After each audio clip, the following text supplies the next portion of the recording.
Unfortunately, adding all of these techniques didn't make that much difference. Imagine our disappointment. What was still missing? Well, what was missing for most people were the medications.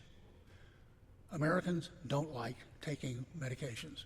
A third of the population does not take medication under any circumstances, period, full stop, the end.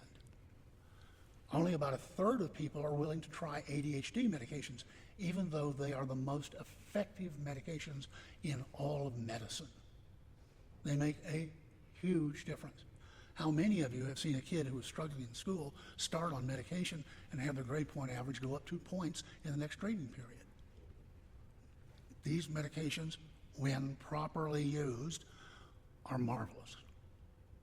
And yet, only about 1 in 3 families will ever give them a chance. They don't give people any special abilities. What they do is they give people access to the abilities they've already got. What you get is not a changed person, not a different person, but the very best version of who they are. So when somebody comes in and says, oh, I don't want medication to change my kid, you can say, well, good, because it's not gonna. The quote, and I notice that I put quotation marks of stimulants. Stimulation is not the mechanism of action for these medications. It has nothing to do with it. It's something else entirely. But again, researchers are just like everybody else. They don't do things which are meaningful. They do things which are easy to measure. And so that's why we call them stimulants, is that it's very easy to measure something happening rather than something not happening. But the mechanism of action has nothing to do with being stimulants. They are incredibly effective.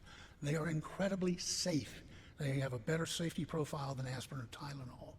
They've been on the market for 80 years, and the FDA has followed them with incredibly close supervision for 80 years. They've watched people start at age 3 taking medication and go all the way into their 70s and 80s without one single significant side effect ever found.